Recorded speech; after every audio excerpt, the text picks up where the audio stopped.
nagkasadya ang Panabo Multipurpose Tourism, Cultural and Sports Center sa gipahigayon nga Diyosa 2026 Drag Queen Competition.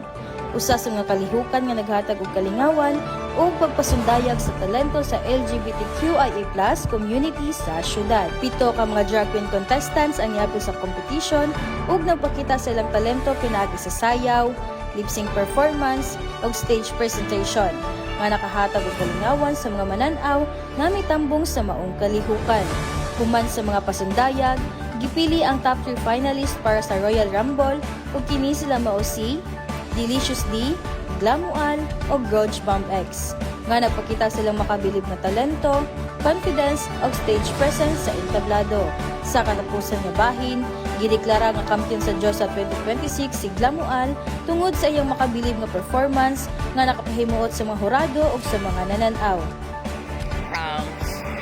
I hope na mas mo labo pa ang event sa Panabo, makita pa ang mga nagkadalaing-laing na talento sa ato ang mga Panabuan. Thank you so much. Ang maong kalihukan naghatag og higayon sa pagpasundayag sa talento, creativity ug kalingawan sa komunidad. Ug usa ka paagi sa pagpaligon sa arts ug entertainment nga kalihukan sa syudad sa Panabo. Kauban sa kamera si Louie Panagsagan o si Philip Roy Concha. Kini si Richie Orquia, gikan sa City Information Office. Alang sa Frontline News Panabo, importante, inform.